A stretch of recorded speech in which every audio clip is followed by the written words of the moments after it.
யாத்திராகமம் 23, 25 ஒரு திருப்புமுனையாகும். ஏனெனில் அது தேவன் நம்மை மீட்கினார் என்பதிலிருந்து தேவன் நம்மை வடிவமைக்கிறார் என்பதற்கு நகர்கிறது. யாத்திராகமம் 20 முதல் 22 வரை இல் கர்த்தர் கட்டளைகளையும் நடைமுறை சட்டங்களையும் கொடுத்தார். எப்படி வணங்குவது, குடும்பத்தை எவ்வாறு நடத்துவது, நேர்மையாக இருப்பது எப்படி, இழப்பீடு செய்வது எப்படி, பாதிக்கப்படக்கூடியவர்களை எவ்வாறு பாதுகாப்பது. இப்போது யாத்திராகமம் 23 இல் கடவுள் அதே உடன்படிக்கை கருப்பொருளை அழுத்துகிறார். இரக்கத்துடன் நீதி, சத்தியம், மோதல், சொத்து, அதிகாரம், நேரம், வணக்கம் ஆகியவற்றை எப்படி கையாள்வது என்று இஸ்ரவேலருக்கு கற்பிக்கிறார். ஏனென்றால் சுதந்திரமான மக்களுக்கு இன்னும் ஒரு பரிசுத்த வழி வாழ வேண்டும். பின்னர் யாத்திராகமம் 24 அர்ப்பணிப்பின் ஒரு பரிசுத்தமான தருணமாக மாறுகிறது. இஸ்ரவேல் கர்த்தருடைய வார்த்தைகளை கேட்டிருக்கிறார்கள். இப்போது அவர்கள் ஒரு உடன்படிக்கை சடங்கில் அடியெடுத்து வைக்கிறார்கள். அடிப்படையில், நாங்கள் உம்முடைய ஜனமாயிருப்போம், நீர் எங்கள் தேவனாயிருப்பீர் என்று கூறுகிறார்கள். மோசே உடன்படிக்கை வார்த்தைகளை வாசிக்கிறார். ஜனங்கள் ஒன்றாக பதிலளிக்கிறார்கள். இது சாதாரண மதம் அல்ல, இது உண்மையான வாக்குறுதிகளுடன் ஒரு உண்மையான உறவு. அதன் பிறகு மோசே மறுபடியும் மலையில் ஏறி மேகத்திற்குச் செல்கிறார். அங்கே கர்த்தர் அவரை நெருங்கி இழுத்து ஆழமான ஒன்றை வெளிப்படுத்த ஆயத்தமாகிறார். யாத்திராகமம் 25 அங்கிருந்துதான் தொடங்குகிறது. கர்த்தர் கூடாரத்திற்கான அறிவுறுத்தல்களை வழங்கத் தொடங்குகிறார். யாத்திராகமம் முழுவதிலும் இது மிகவும் மென்மையான செய்திகளில் ஒன்றாகும். தேவன் தம்முடைய மக்களுடன் வாழ விரும்புகிறார். அவர்கள் நடந்து கொள்வதை அவர் விரும்பவில்லை. அவர்கள் அருகில் இருக்க வேண்டும் என்று அவர் விரும்புகிறார். வழிபாடு, யாகம், நன்றியுணர்வு மற்றும் ஒழுங்கை கற்பிக்கும் ஒரு புனித இடத்தை அவர் விரும்புகிறார். ஆசரிப்பு கூடாரம் சிறியதாக இருக்கிறது, ஏனென்றால் அவர்களின் வாழ்க்கை இன்னும் நகர்ந்து கொண்டிருக்கிறது. ஆனால் அவருடைய பிரசன்னம் அவர்களுடன் பயணிக்க முடியும் என்று தேவன் அவர்களுக்கு கற்பிக்கிறார். கோட்பாடு வாரியாக யாத்திராகமம் 23, 25 ஒரு முழு உடன்படிக்கை சமநிலையை கற்பிக்கிறது. தேவன் உங்கள் அன்றாட தேர்வுகள், உண்மை, நியாயம், இரக்கம் பற்றி அக்கறை காட்டுகிறார். தேவன் உங்கள் பரிசுத்த நேரத்தை பற்றி அக்கறை காட்டுகிறார். ஓய்வு நாள், தாளங்களை வணங்குங்கள். கடவுள் உங்கள் இதய விசுவாசத்தை பற்றி அக்கறை கொள்கிறார். சிலைகள் இல்லை, சமரசம் இல்லை. தேவன் நெருக்கத்தை பற்றி அக்கறை காட்டுகிறார். அவர் உங்களை சந்திக்கக்கூடிய இடம். நவீன பயன்பாடு, உடன்படிக்கை பொறுப்புக்கூறல் இல்லாமல் மக்கள் ஆன்மீக அதிர்வுகளை விரும்பும் உலகில் நாம் வாழ்கிறோம். இந்த அத்தியாயங்கள் நீங்கள் இரண்டையும் பெறலாம் என்று கூறுகின்றன. அருகிலுள்ள ஒரு கடவுள் மற்றும் பரிசுத்தமான கடவுள்.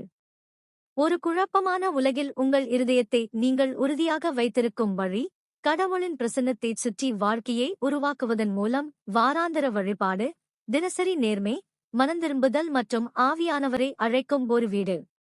எனவே நீங்கள் இந்த ஸ்லைடுகளை பார்க்கும்போது கேளுங்கள், நான் எங்கே நியாயமாக இருக்க வேண்டும்? வணக்கத்தில் நான் எங்கே உறுதியாக இருக்க வேண்டும்? கடவுள் என்னுடன் குடியிருப்பது எப்படி இருக்கிறது? என் வீடு, என் பழக்க வழக்கங்கள் மற்றும் என் இருதயம். யாத்திராகமம் 23 சமூக வாழ்க்கையின் இதயத்தை தாக்கும் சட்டங்களுடன் திறக்கிறது. உண்மை, பொய்யான செய்திகளை பரப்ப வேண்டாம். தவறு செய்ய ஒரு கூட்டத்தை பின்தொடராதீர்கள். சக்தி வாய்ந்தவர்களுக்கு சாதகமாக நீதியை திரிக்க வேண்டாம். நீங்கள் குற்ற உணர்ச்சி அல்லது உணர்ச்சிவசப்படுகிறீர்கள் என்பதற்காக ஏழைகளுக்கு சாதகமாக அதை திருப்ப வேண்டாம். கடவுள் இஸ்ரவேலை புகழ் அல்லது இரக்கத்தின் மீது கட்டவில்லை. அவர் அவற்றை நீதியின் மீது கட்டுகிறார். உண்மையில் எது உண்மை? பின்னர் கர்த்தர் சுவிசேஷம் பெயரிடப்படுவதற்கு முன்பு சுவிசேஷத்தைப் போல உணரும் ஒன்றைச் சேர்க்கிறார். உங்கள் எதிரியின் விலங்கு அலைந்து திரிவதைக் கண்டால் அதைத் திருப்பித் தர உதவுங்கள். உங்களை வெறுக்கிற ஒருவரின் விலங்கு ஒரு சுமையின் கீழ் போராடுவதை நீங்கள் கண்டால் அதை தூக்க உதவுங்கள். வேறு வார்த்தைகளில் கூறுவதானால், தனிப்பட்ட வெறுப்பு உங்களை ஒரு கொடூரமான நபராக மாற்ற அனுமதிக்காதீர்கள். கசப்பு உங்களை சிறியதாக மாற்ற வேண்டாம். அற்பமான பழிவாங்கலுக்கு அப்பால் வாழ கடவுள் இஸ்ரவேலரை பயிற்றுவிக்கிறார். கோட்பாடு வாரியாக நீதியும் இரக்கமும் எதிரானவை அல்ல என்று இது கற்பிக்கிறது. நீதிக்கு உண்மை தேவை. கருணைக்கு அன்பு தேவை. உடன்படிக்கை மக்கள் இரண்டையும் செய்கிறார்கள். அவர்கள் வெற்றி பெறுவதற்காக பொய் சொல்வதில்லை. அவர்கள் தண்டிக்க மிகைப்படுத்துவதில்லை. பொழுதுபோக்குக்கான நற்பெயரை அவர்கள் அழிப்பதில்லை. அவர்கள் எதிரிகளை பாவத்திற்கு சாக்குப்போக்குகள் போல நடத்துவதில்லை. நவீன பயன்பாடு, குழு அரட்டைகள், சமூக ஊடகங்கள் மற்றும் விரைவான கருத்துக்கள் ஆகியவற்றின் உலகில் இது வேதனையுடன் பொருத்தமானது. இன்று தவறான அறிக்கை என்பது நீங்கள் சரிபார்க்காத ஒன்றை அனுப்புவது, ஒரு கதையின் ஒரு பக்கத்தைச் சொல்வது, நான் கவலைப்படுகிறேன் என்று வதந்திகளை மீண்டும் மீண்டும் செய்வது அல்லது பாதுகாப்பாக உணர்கிறேன் என்பதால் ஒரத்த கூட்டத்தில் சேரலாம். கடவுள் அப்படிச் செய்யாதே என்று கூறுகிறார். அரை சத்தியங்களை நேசிக்கும் வாயில் ஆவியானவர் வசதியாக வாழ முடியாது. எதிரியின் கழுதை கொள்கை சீஷத்துவத்தின் சிறந்த சோதனைகளில் ஒன்றாகும். நீங்கள் விரும்பாத ஒருவருக்கு நன்மை செய்ய முடியுமா? கருத்து வேறுபாட்டில் நீங்கள் நியாயமாக இருக்க முடியுமா? நீங்கள் வெற்றி பெற முயற்சிப்பதை நிறுத்திவிட்டு சுத்தமாக இருக்க முயற்சிக்க முடியுமா? சில நேரங்களில் உங்கள் வாரத்தில் மிகவும் கிறிஸ்துவை போன்ற தருணம் ஒரு பிரசங்கம் அல்ல, அது உங்களுடையதல்லாத ஒன்றை திருப்பித் தருவது, ஒரு வதந்தியை மீண்டும் செய்ய மறுப்பது அல்லது உங்களுக்கு ஒருபோதும் உதவாத ஒருவருக்கு உதவி செய்வது. இதை முயற்சிக்கவும், பதற்றம் இருக்கும் ஒரு உறவைத் தேர்ந்தெடுக்கவும். யாத்திராகமம் 23 ஒரு நேர்மையான, சுத்தமான காரியத்தைச் செய்வதன் மூலம் பயிற்சி செய்யுங்கள். கிண்டல் இல்லாமல் உண்மையை பேசுங்கள். கிசுகிசுக்களை மறுக்கவும் அல்லது நீங்கள் அறிவிக்காத ஒரு சிறிய கருணையைச் செய்யுங்கள். அதுவே உடன்படிக்கை வாழ்வு. இப்போது கடவுள் நேரத்தைப் பற்றி பேசுகிறார், ஏனென்றால் நேரம் ஆன்மீகமானது. அவர் நிலத்திற்கு 7ஆம் ஆண்டு ஓய்வெடுக்க கட்டளையிடுகிறார். 6 ஆண்டுகள் நீங்கள் நடவு செய்து அறுவடை செய்கிறீர்கள், ஆனால் 7ஆம் ஆண்டு நீங்கள் நிலத்தை ஓய்வெடுக்க அனுமதிக்கிறீர்கள். அதனால் ஏழைகள் சாப்பிடலாம், விலங்குகளும் பயனடையலாம். பின்னர் அவர் வாராந்திர ஓய்வு நாளை மீண்டும் செய்கிறார். 6 நாள் வேலை, 7ஆம் நாள் ஓய்வதனால் ஊழியர்களும் அந்நியர்களும் சுவாசிக்க முடியும். கோட்பாடு வாரியாக இஸ்ரவேலர் இனி அடிமைகள் அல்ல என்று கற்பிக்கும் கர்த்தர் இதுதான். அடிமைத்தனம் ஒவ்வொரு துளியையும் கசக்குகிறது. உடன்படிக்கை வாழ்க்கை வரம்புகளை உள்ளடக்கியது. இதில் நம்பிக்கையும் அடங்கும். இது உங்கள் காலண்டரில் கட்டமைக்கப்பட்ட தாராள மனப்பான்மையை உள்ளடக்கியது. கடவுள் ஓய்வதை இரக்கத்துடன் எவ்வாறு இணைக்கிறார் என்பதை கவனியுங்கள். ஏழைகள், வெளியாட்கள் மற்றும் மிருகங்கள் கூட ஆசீர்வாதத்தின் ஒரு பகுதியாகும். இது ஒரு ஆழமான கொள்கையை கற்பிக்கிறது. உங்கள் வெற்றி பாதிக்கப்படக்கூடியவர்களை சோர்வடையச் செய்வதைப் பொறுத்தது என்றால் அது உடன்படிக்கை வெற்றி அல்ல. நவீன பயன்பாடு, நம்மில் பலருக்கு நில ஆண்டு இல்லை, ஆனால் எங்களிடம் அதே சோதனை உள்ளது. இடைவிடாத உற்பத்தி எப்போதும் துரத்துகிறது, எப்போதும் நிரூபிக்கிறது, எப்போதும் சோர்வாக இருக்கும். கடவுளுடைய சட்டம் அதற்கு எதிராக தள்ளுகிறது, ஏனென்றால் சோர்வு நம்மை ஆன்மீக ரீதியாக மரத்துப் போகச் செய்யும். நாம் எரிச்சலடைகிறோம், பொறுமை இழக்கிறோம், ஆழமற்றவர்களாக இருக்கிறோம். நாங்கள் மக்களை கவனிப்பதை நிறுத்துகிறோம், உணர்ச்சியுடன் ஜெபிப்பதை நிறுத்துகிறோம். இதுவும் ஒரு பணப்பாடம்தான். ஓய்வு நாள் மற்றும் ஓய்வு தாளங்கள் கடவுள் எனக்கு வழங்குபவர் என்று கூறுகின்றன. நாம் சோம்பேறிகளாக மாறுகிறோம் என்று அர்த்தமல்ல, எல்லாம் நமது வெறித்தனமான கட்டுப்பாட்டைப் பொறுத்தது போல செயல்படுவதை நிறுத்துகிறோம் என்று அர்த்தம். விசுவாச அடிப்படையிலான எல்லைகளுடன் வாழ நாங்கள் கற்றுக்கொள்கிறோம். வழிபாடு, குடும்ப நேரம், ஓய்வு மற்றும் சேவை. இங்கே ஒரு எளிய யாத்திராகமம் 23 நடைமுறை. உங்கள் வாரத்தில் ஒரு சிறிய ஓய்வை உருவாக்குங்கள். ஒரு தூக்கம் மட்டுமல்ல, ஒரு வேண்டுமென்றே புனித இடைநிறுத்தம். ஒரு குறிப்பிட்ட நேரத்திற்கு தொலைபேசியை அணைக்கவும். அமைதியாக நடந்து பிரார்த்தனை செய்யுங்கள். திரைகள் இல்லாமல் உங்கள் குடும்பத்துடன் ஒரு எளிய உணவை உண்ணுங்கள். வேதத்தை மெதுவாக படியுங்கள். உங்கள் ஆன்மா சுவாசிக்கட்டும். நீங்கள் அதை தொடர்ந்து செய்தால் உங்கள் இதயம் மென்மையாகிறது, உங்கள் வீடு கனிவானதாகிறது. கடைசி வரியை தவறவிடாதீர்கள். மற்ற கடவுள்களின் பெயர்களைக் கூட உங்கள் வாயில் கொண்டு வர வேண்டாம். நீங்கள் திரும்ப திரும்பச் சொல்வது நீங்கள் போற்றுவதை வடிவமைக்கிறது என்று கடவுள் இஸ்ரவேலருக்கு கற்பிக்கிறார். நவீன பதிப்பு, நீங்கள் தொடர்ந்து கொண்டாடுவது, சிலை செய்வது மற்றும் பாராட்டுவது ஆகியவற்றில் கவனமாக இருங்கள். கடவுளைப் பற்றி அதிகம் பேசுங்கள். அதிக நன்றியோடு பேசுங்கள். இப்படித்தான் உடன்படிக்கை நேரம் உடன்படிக்கை வாழ்க்கையாக மாறுகிறது. பரிசுத்த விருந்துகளை கடைப்பிடிக்கும்படி கடவுள் இஸ்ரவேலருக்கு கட்டளையிடுகிறார். முழு தேசத்தையும் மீண்டும் நன்றியுணர்வுக்கு இழுத்துச் செல்லும் நியமிக்கப்பட்ட காலங்கள்.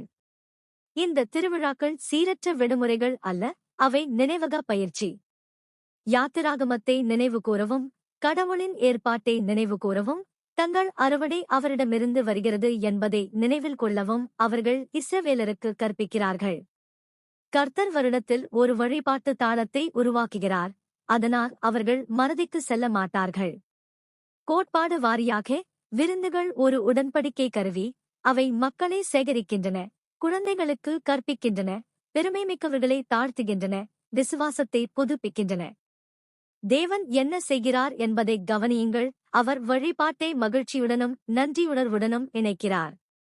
கர்த்தர் பாவம் செய்யாதே என்று மட்டும் சொல்லவில்லை. அவர் நான் செய்ததைக் கொண்டாடுங்கள் என்று கூறுகிறார். உடன்படிக்கை வாழ்க்கையில் பயம் மட்டுமல்ல, பயபக்தியுள்ள மகிழ்ச்சியும் இருக்க வேண்டும். நவீன பயன்பாடு. நமக்கு புனித தாளங்களும் தேவை. ஒவ்வொரு வாரமும் சடங்கு, ஒரு வகையான விருந்து, ஒரு நினைவு உணவு. ஆலய வழிபாடு என்பது ஒரு வகையான விருந்து, உடன்படிக்கை புதுப்பித்தல். குடும்ப வேதபூர்வ படிப்பு, ஜெபம் மற்றும் சில பாரம்பரியங்கள் கூட உங்கள் வீட்டை நிலைநிறுத்தும் நியமிக்கப்பட்ட காலங்களாக மாறக்கூடும். ஆனால் இங்கே கடினமான உண்மை, நாம் எங்கள் நாட்காட்டியில் வழிபாட்டை உருவாக்கவில்லை என்றால் உலகம் அதில் கவனச்சிதறலை உருவாக்கும். நீங்கள் நன்றியுணர்வை திட்டமிடவில்லை என்றால் நீங்கள் பிஸியை திட்டமிடுவீர்கள். நீங்கள் நன்றாக செய்கிறீர்கள் என்று நினைக்கும்போது பிசிஸ் கடவுளை மறக்க சிறந்த வழிகளில் ஒன்றாகும். இந்த ஸ்லைடு ஒரு எளிய நவீன கேள்வியை அழைக்கிறது. என் குடும்பம் கடவுளை மகிழ்ச்சியுடன் நினைவுகூர எது உதவுகிறது? ஒருவேளை அது ஞாயிற்றுக்கிழமை இரவு உணவாக இருக்கலாம். ஒருவேளை இது சனிக்கிழமை இரவு பாரம்பரியமாக இருக்கலாம். இது ஓய்வு நாளுக்கு தயாராகும். ஒருவேளை அது ஒன்றாக ஒரு வசனத்தை படித்து நீங்கள் நன்றியுள்ள ஒரு விஷயத்தை பகிர்ந்து கொள்கிறது. இது சிக்கலானதாக இருக்க வேண்டியதில்லை, அது சீரானதாக இருக்க வேண்டும். இங்கே ஒரு முக்கியமான முதல் பழங்கள் கொள்கையும் உள்ளது. கடவுளுக்கு முதல் மற்றும் சிறந்ததை கொடுங்கள், மீதமுள்ளவற்றை அல்ல. நவீன பதிப்பு. உங்கள் நாளின் கடைசி 5 சோர்வடைந்த நிமிடங்களை கடவுளுக்கு கொடுக்க வேண்டாம். காலை ஜெபம், கவனம் செலுத்தும் வசனம், உண்மையான வணக்கம் போன்ற புதிதாக ஏதாவது ஒன்றை கொடுங்கள். நீங்கள் கடவுளுக்கு முதலில் கொடுக்கும்போது உங்கள் இருதயம் சீரமைக்கப்படுகிறது. சில விவரங்கள் பழமையானவை என்றாலும் கொள்கை காலமற்றது. ஒரு உடன்படிக்கை மக்கள் தவறாமல் கர்த்தரிடம் திரும்புகிறார்கள். அவர்கள் விதிகளை மறந்துவிட்டதால் அல்ல, ஆனால் அவர்கள் அன்பை மறக்க விரும்பவில்லை. இப்போது கர்த்தர் வழிநடத்துதலை வாக்குத்தத்தம் செய்கிறார். அவர் இஸ்ரவேலுக்கு முன்பாக ஒரு தூதரை அனுப்பி அவர்களைக் காத்து அவர்களை ஆயத்த இடத்துக்கு அழைத்து வருவார். இது ஒரு சக்தி வாய்ந்த வரி. கடவுள் வழிகாட்டுதல்களை மட்டும் வழங்குவதில்லை, அவர் பாதுகாப்பையும் தலைமைத்துவத்தையும் வழங்குகிறார். ஆனால் அவர் ஒரு நிதானமான எச்சரிக்கையையும் கொடுக்கிறார். கேளுங்கள், கீழ்ப்படியுங்கள், கலகம் செய்யாதீர்கள். வேறு வார்த்தைகளில் கூறுவதானால், இருதயங்கள் மனப்பூர்வமாக இருக்கும்போது கடவுளுடைய வழிகாட்டுதல் சிறப்பாக செயல்படுகிறது. கோட்பாடு வாரியாக இது உடன்படிக்கை பயணம். கடவுள் வழிநடத்துகிறார், நாங்கள் பின்பற்றுகிறோம். வாக்கு பண்ணப்பட்ட தேசத்தில் சிலைகளோடு சமாதானம் செய்யக்கூடாது என்று அவர் அவர்களை எச்சரிக்கிறார், ஏனென்றால் சமரசம் பரவுகிறது. இஸ்ரவேல் உடன்படிக்கையில் ஒரு காலையும் கானான் வழிபாட்டில் வைக்க முயற்சித்தால் இதன் விளைவாக சமநிலை இருக்காது, அது ஆவிக்குரிய அரிப்பாக இருக்கும். தேவன் அவர்களை மெதுவான ஓட்டத்திலிருந்து காப்பாற்றுகிறார். நவீன பயன்பாடு. நித்திய ஜீவன், உடன்படிக்கை ஆசீர்வாதங்கள், ஆன்மீக முதிர்ச்சி, பலமான குடும்பங்கள் போன்ற வாக்குறுதிகளை நோக்கியும் நாம் பயணிக்கிறோம். குரலை பின்தொடரவும் பகுதி இல்லாமல் தேவதை பாதுகாப்பு என்பதை நாம் அடிக்கடி விரும்புகிறோம். ஆனால் கர்த்தருடைய மாதிரி சீரானது. கீழ்ப்படுதல் உங்களை பாதுகாப்பான பாதையில் வைத்திருக்கிறது. அதற்காக வாழ்க்கை எளிதானது என்று அர்த்தமல்ல, அதாவது வாழ்க்கை வழிகாட்டப்படுகிறது. இந்த பகுதி மிகவும் நடைமுறை ஒன்றையும் கற்பிக்கிறது. கடவுள் எதிரிகளை கொஞ்சம் கொஞ்சமாக விரட்டுவார் என்று கூறுகிறார். நவீன சீடர்களுக்கு வேதத்தில் மிகவும் ஆறுதலான வரிகளில் இதுவும் ஒன்றாகும். கடவுள் பெரும்பாலும் நம் வாழ்க்கையை படிப்படியாக மாற்றுகிறார், அதனால் நாம் ஆசீர்வாதமாக வளர முடியும். போதைப்பொருளிலிருந்து குணப்படுத்துதல், விசுவாசத்தை வளர்ப்பது, திருமண நம்பிக்கையை சரிசெய்தல், பொறுமையை கற்றுக்கொள்வது, பெரும்பாலும் இது கொஞ்சம் கொஞ்சமாக இருக்கிறது. முன்னேற்றம் மெதுவாக உணர்கிறது என்று நீங்கள் விரக்தியடைந்தால், யாத்திராகமம் 23 கூறுகிறது, மெதுவான முன்னேற்றம் இன்னும் முன்னேற்றம், கடவுள் இன்னும் வழிநடத்துகிறார். எனவே இந்த ஸ்லைடை என்ன செய்வது? நீங்கள் சமரசம் செய்யும் ஒரு பகுதியை நீங்கள் எடுத்துக்கொள்கிறீர்கள், நீங்கள் மன்னித்து வருகிறீர்கள், அதை ஒரு சிலை போல நடத்துகிறீர்கள், அது பின்னர் உங்களை கடிக்கும். பின்னர் நீங்கள் ஒரு சுத்தமான முடிவை எடுக்கிறீர்கள். நீங்கள் ஒரு எல்லையை உருவாக்குகிறீர்கள். நீங்கள் ஒரு தூண்டுதலுக்கு கீழ்ப்படுகிறீர்கள். நவீன வாழ்க்கையில் தேவதூதர் உங்களுக்கு முன்பாக செல்கிறார், ஆவியானவர் மூலம், நீங்கள் எப்போதும் பார்க்காத பாதுகாப்பு மூலம், நீங்கள் மதிக்க தேர்ந்தெடுக்கும் எச்சரிக்கைகள் மூலம். உங்களை நீங்களே கேட்டுக்கொள்ளுங்கள், பாவத்துடன் பேச்சுவார்த்தை நடத்துவதை நிறுத்திவிட்டு, அவரை தெளிவாக பின்பற்றத் தொடங்கும்படி தேவன் என்னை எங்கே கேட்கிறார்? யாத்திராகமம் 24 இஸ்ரேல் அவர்கள் கேட்ட எல்லாவற்றிற்கும் பதிலளிக்கும் இடம். மோசே ஒரு பலிபீடத்தை கட்டுகிறார், ஜனங்கள் கூடி வருகிறார்கள். மோசே உடன்படிக்கை புஸ்தகத்தை வாசிக்கிறார், அப்பொழுது ஜனங்கள் ஒன்றாக பதிலளிக்கிறார்கள், கர்த்தர் சொன்னபடியே செய்வார்கள். இது ஒரு சமூகம் தேர்ந்தெடுக்கும் உடன்படிக்கை. மோசே ஆன்மீகமாக இருப்பது மட்டுமல்ல, இது முழு மக்களும் ஒரு பகிரப்பட்ட வாக்குறுதியில் அடியெடுத்து வைக்கிறார்கள். கோட்பாடு வாரியாக உடன்படிக்கை எப்போதும் இருபக்கமானது. கடவுள் ஆசீர்வாதங்கள், பாதுகாப்பு, இருப்பு மற்றும் நோக்கம் ஆகியவற்றை உறுதியளிக்கிறார். உண்மை பற்றுறுதியையும் கீழ்ப்படுதலையும் வணக்கத்தையும் சத்தியம் செய்கிறோம். ஆனால் ஒரு விஷயத்தை கவனியுங்கள், உடன்படிக்கை இஸ்ரவேலின் பரிபூரணத்தின் மீது கட்டப்படவில்லை. இது கடவுளின் பரிசுத்தம் மற்றும் பின்பற்ற இஸ்ரவேலின் விருப்பத்தின் மீது கட்டப்பட்டுள்ளது. அவர்கள் பின்னர் தோல்வியடைவார்கள், ஆம், ஆனால் கடவுள் மனந்திரும்புதல் மற்றும் திரும்புதல் ஆகியவற்றை உள்ளடக்கிய ஒரு உண்மையான உறவை நிறுவுகிறார். இது தியாகங்களுடன் கூடிய ஒரு உடன்படிக்கை சடங்கு என்பதால் நாங்கள் கோரில் கவனம் செலுத்துவதில்லை. நாம் அர்த்தத்தில் கவனம் செலுத்துகிறோம். உடன்படிக்கை தீவிரமானது என்று கடவுள் கற்பிக்கிறார். வாக்குறுதிகள் முக்கியம். வழிபாட்டு விஷயங்கள். கடவுளுக்கு சொந்தமானது ஒரு சாதாரண லேபிள் அல்ல, இது ஒரு வாழ்க்கை திசை. நவீன பயன்பாடு. நமக்கு உடன்படிக்கை தருணங்களும் உள்ளன. ஞானஸ்நானம், திருவிருந்து, ஆலய உடன்படிக்கைகள். அவை பின்னணி சத்தமாக மாற அனுமதிப்பது எளிது. யாத்திராகமம் 24 உங்கள் சொந்த உடன்படிக்கை வார்த்தைகளை மீண்டும் கேட்க உங்களை அழைக்கிறது. நான் கிறிஸ்துவை பின்பற்றுவேன்.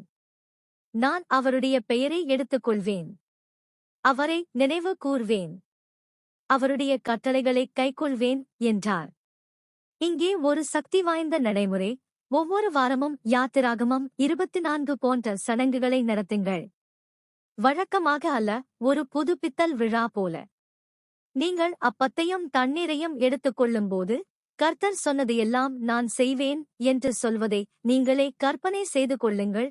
பின்னர் நீங்கள் மிகவும் போராடும் ஒரு பகுதிக்கு உதவி கேளுங்கள். அது உடன்படிக்கை வாழ்க்கை. நீங்கள் வலிமையானவர் என்று பாசாங்கு செய்யாமல், ஆனால் உங்கள் ஆதாரமாக கடவுளிடம் திரும்புதல். இந்த அத்தியாயம் சாட்சிகள், தலைவர்கள் மற்றும் கூடியிருந்த மக்களையும் வலியுறுத்துகிறது. நவீன சீஷத்துவத்திற்கும் சாட்சிகள் தேவை. உங்கள் வாக்குறுதிகளை நிறைவேற்ற உங்களுக்கு உதவும் நபர்கள். குடும்ப ஜெபம், ஊழியம், தேவாலய அழைப்புகள், நம்பகமான நண்பர்கள், இவை உடன்படிக்கை வாழ்க்கையை வலுப்படுத்தும் சமூகமாக மாறலாம். கேளுங்கள், எனது உடன்படிக்கைகள் உண்மையானவை என்றால், நான் பேசுவது, செலவழிப்பது மற்றும் சேவை செய்வது ஆகியவற்றில் இந்த வாரம் என்ன மாற்றம்? இப்போது பரிசுத்தமான ஒன்று நடக்கிறது. மோசே, ஆரோன், நாதாப், அபிகு மற்றும் 70 மூப்பர்கள் மலை மீது ஏறி, அவர்கள் இஸ்ரவேலின் கடவுளை பிரமிப்புடன் விவரிக்கப்படும் விதத்தில் பார்க்கிறார்கள். கீழே ஒரு நடைபாதை வேலையைப் போல, நீலக்கல்லை போல தெளிவாக உள்ளது. விவரங்கள் செய்தியை விட குறைவாக முக்கியம். கர்த்தர் தலைவர்களை அவரது யதார்த்தத்திற்கு சாட்சியளிக்க அனுமதிக்கிறார். அவர் இஸ்ரவேலின் உடன்படிக்கையின் அஸ்திவாரத்தில் விசுவாசத்தை கட்டியெழுப்புகிறார். பின்னர் மோசே உயர்ந்தவர் என்று அழைக்கப்படுகிறார். அவர் மூப்பர்களிடம் காத்திருக்கச் சொல்கிறார். அவர் மேகத்திற்குள் செல்கிறார். மேகம் மலையை மூடுகிறது. கர்த்தருடைய மகிமை அங்கே தங்கியுள்ளது. மோசே பல நாட்கள் காத்திருக்கிறார். பின்னர் கடவுள் பேசுகிறார். மோசே 40 பகலும் 40 இரவும் தங்கியிருக்கிறார். கோட்பாடு வாரியாக வெளிப்படுத்துதல் பெரும்பாலும் அழைப்பு மற்றும் காத்திருப்பு இரண்டையும் உள்ளடக்கியது என்று இது கற்பிக்கிறது. அல்லாஹ் உங்களை நெருங்கிக் கொள்கிறான். மேகம் கடவுளின் பிரசன்னத்தின் அடையாளமாகும். மர்மமான, சக்தி வாய்ந்த மற்றும் உண்மையானது. இஸ்ரவேல் அதை கீழே இருந்து பார்க்க முடியும். ஆனால் மோசே அதில் நுழைகிறார். அது ஒரு முறை. கர்த்தர் அனைவரையும் நெருங்க அழைக்கிறார். ஆனால் நெருக்கத்திற்கு தயாரிப்பு, கீழ்ப்படுதல் மற்றும் தாமதமாக இருப்பதற்கான விருப்பம் தேவைப்படுகிறது. நவீன பயன்பாடு. நீங்கள் மேகத்தை பார்த்து மலையின் அடிவாரத்தில் நின்று இருப்பதைப் போல உணரலாம். பதில்கள் ஏன் மெதுவாக உள்ளன என்று யோசிக்கலாம். யாத்திராகமம் 24 கூறுகிறது, சில நேரங்களில் கர்த்தர் காத்திருப்பு நேரத்தில் ஆழமான வேலையைச் செய்கிறார்.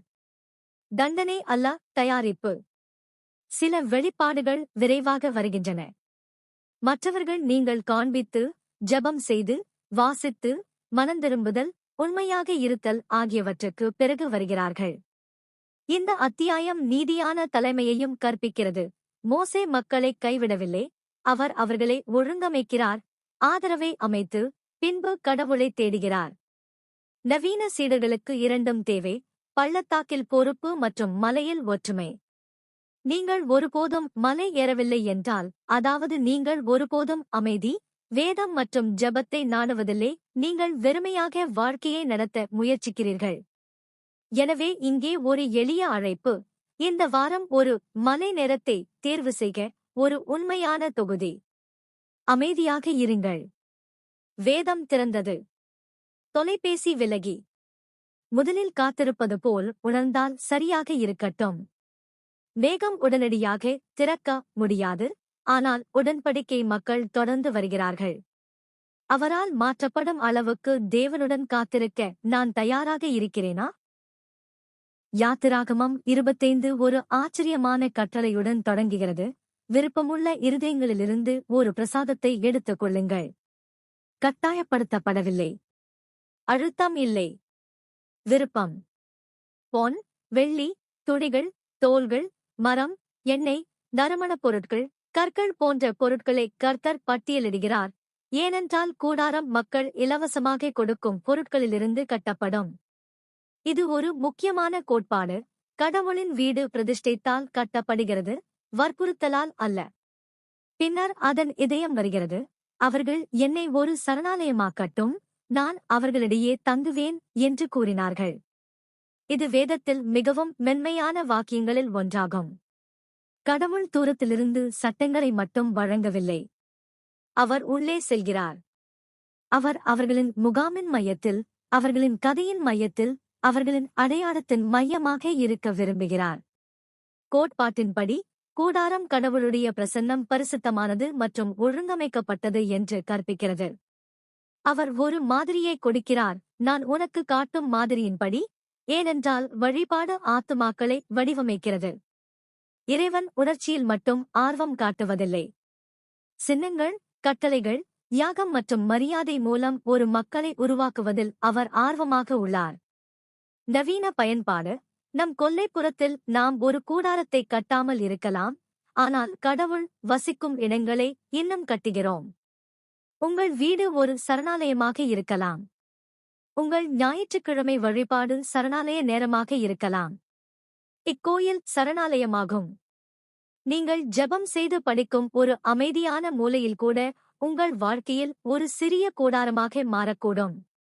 கேள்வி என்னவென்றால், உங்கள் வாழ்க்கையின் மையத்தில் நீங்கள் எதை உருவாக்குகிறீர்கள்? சத்தம், பொழுதுபோக்கு, மன அழுத்தம், அல்லது கடவுளின் பிரசன்னமா?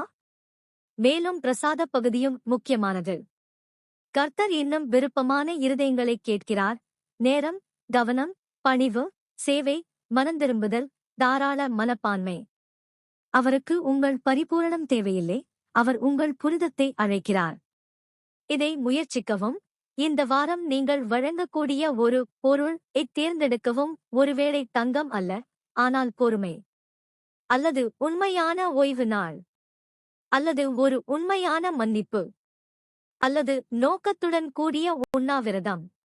நீங்கள் விருப்பத்துடன் கொடுக்கும்போது நீங்கள் நன்மை செய்வது மட்டுமல்ல, கடவுள் உங்களுடன் வசிக்கக்கூடிய ஒரு இடத்தை உருவாக்குகிறீர்கள். கேளுங்கள், கடவுள் உண்மையிலேயே என் வாரத்தின் மையத்தில் வாழ்ந்தால் நான் என்ன செய்வதை நிறுத்துவேன், நான் என்ன செய்ய ஆரம்பிப்பேன்? உடன்படிக்கை பெட்டியை கர்த்தர் விவரிக்கிறார். தங்கத்தால் மூடப்பட்ட ஒரு அகாசியா மரப்பெட்டி கம்பங்களால் சுமக்கப்படுகிறது. இது ஆடம்பரமான தளபாடங்களைப் பற்றியது அல்ல, இது பேழை எதை குறிக்கிறது என்பதை பற்றியது. பேழை பரிசுத்த சாட்சியத்தை வைத்திருக்கும், மேலும் மூடி பெரும்பாலும் கருணை இருக்கை என்று அழைக்கப்படுகிறது, கடவுளின் பிரசன்னம் மற்றும் இரக்கத்தின் அடையாளமாக மாறும். உடன்படிக்கை வாழ்க்கையின் மையம் மனித பலம் அல்ல என்று இது இஸ்ரவேலருக்கு கற்பிக்கிறது, இது தெய்வீக பரிசுத்தம் மற்றும் தெய்வீக இரக்கம். கோட்பாட்டின் அடிப்படையில் கருணை ஆசனம் ஒரு சக்தி வாய்ந்த சுவிசேஷ சின்னமாகும். இரக்கம் என்பது தேவன் பாவத்தை புறக்கணிப்பது அல்ல, கடவுள் திரும்பி வருவதற்கான வழியை வழங்குகிறார். கடவுள் நீதியுள்ளவர் மற்றும் இரக்கமுள்ளவர் என்பதையும், அவரது உடன்படிக்கை உறவில் மன்னிப்பு, பயபக்தி மற்றும் திரும்புதல் ஆகியவை அடங்கும் என்பதையும் பேழை நினைவூட்டுகிறது. கடவுள் அவர்களிடையே இருப்பதைப் பற்றி இஸ்ரவேல் நினைக்கும்போது அவர்கள் ஒரு சீரற்ற யோசனையை படம் பிடிக்கவில்லை, அவர்கள் ஒரு பரிசுத்த மையத்தை சித்தரிக்கிறார்கள். கடவுளின் பிரசன்னம் பணிவுடன் அணுகப்படுகிறது. நவீன பயன்பாடு. குறைபாடற்றவர்களாக இருப்பதன் மூலம் கடவுளுடன் நெருக்கத்தை சம்பாதிக்க வேண்டும் என்று மக்கள் பெரும்பாலும் நினைக்கிறார்கள். ஆனால் யாத்திராகமம் 25 சிறந்த ஒன்றை பரிந்துரைக்கிறது, கடவுள் கருணையை மையத்தில் வைக்கிறார். ஆம், அவர் பரிசுத்தர். ஆம், அவர் கீழ்ப்படுதலுக்கு அழைப்பு விடுக்கிறார். ஆனால் அவர் ஒரு சந்திப்பு இடத்தையும் வழங்குகிறார், அங்கு மனந்திரும்புதலும் கிருபையும் உண்மையானவை. இன்று உங்கள் பேழை என்ன? ஒரு பெட்டி அல்ல, ஆனால் ஒரு மையம். நீங்கள் கடவுளைச் சந்திக்கச் செல்லும் உங்கள் வாழ்க்கையின் மையத்தில் எது இருக்கிறது? நம்மில் பலருக்கு இது ஒவ்வொரு வாரமும் திருவிருந்து அட்டவணை. அது பிரார்த்தனை. அது வேதம்.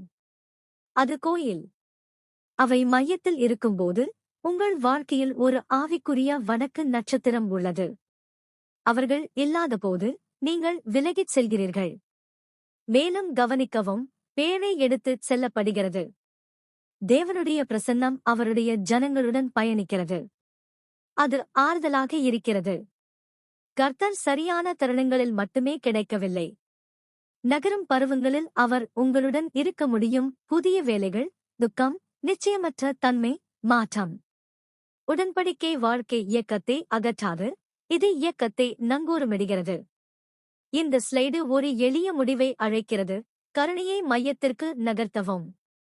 நீங்கள் வெட்கத்தில் சிக்கிக்கொண்டால் ஒளிந்து கொள்வதை நிறுத்துங்கள். நீங்கள் மனந்திரும்புவதைப் பற்றி சாதாரணமாக இருந்தால் நேர்மையாக இருங்கள். நீங்கள் தனியாக சீஷத்துவம் செய்ய முயற்சிக்கிறீர்கள் என்றால் தேவன் தம்முடைய ஜனங்களை சந்திக்கும் மையத்திற்கு திரும்பி வாருங்கள்.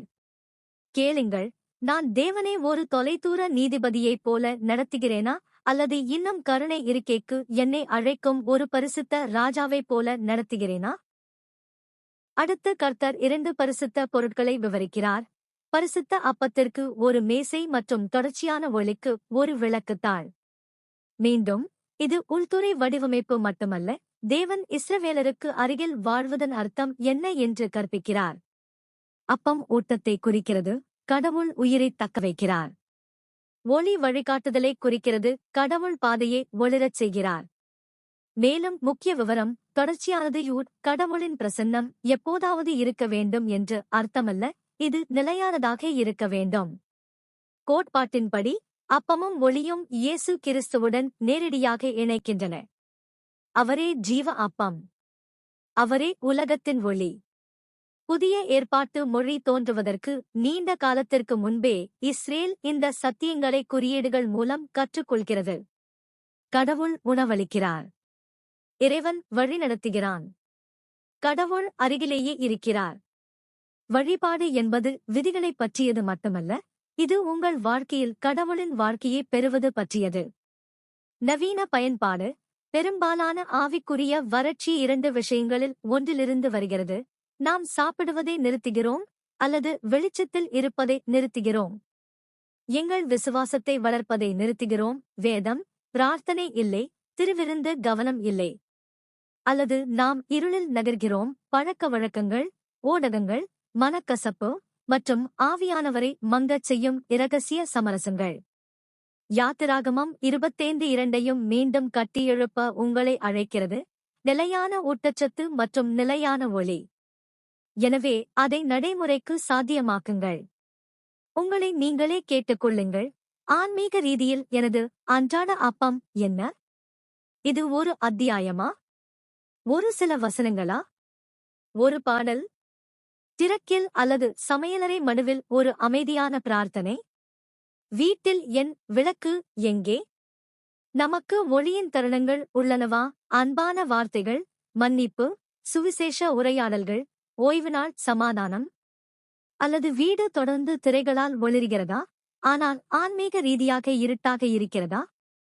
இங்கே ஒரு சிறிய சவால் உள்ளது. இந்த வாரம் ஒவ்வொரு நாளும் விளக்கை அமைக்க ஒரு வழியை தேர்வு செய்க. அது இருக்கலாம். அவசரப்படாத காலை பிரார்த்தனை. ஒரு வசனம் மெதுவாக வாசித்து பயன்படுத்தப்பட்டது. ஒரு நிகழ்ச்சியை அணைத்து அதற்கு பதிலாக அமைதியை தேர்ந்தெடுப்பது. ஆவியானவரை அழைக்கும் ஒரு நேர்மையான சேவை செயல். பரிசுத்தம் என்பது பாவத்தை தவிர்ப்பது மட்டுமல்ல, கடவுள் உங்களுக்கு உணவளித்து உங்களை வழிநடத்தக்கூடிய ஒரு வாழ்க்கையை உருவாக்குவது பற்றியது என்று கடவுளின் கூடாரம் கற்பிக்கிறது.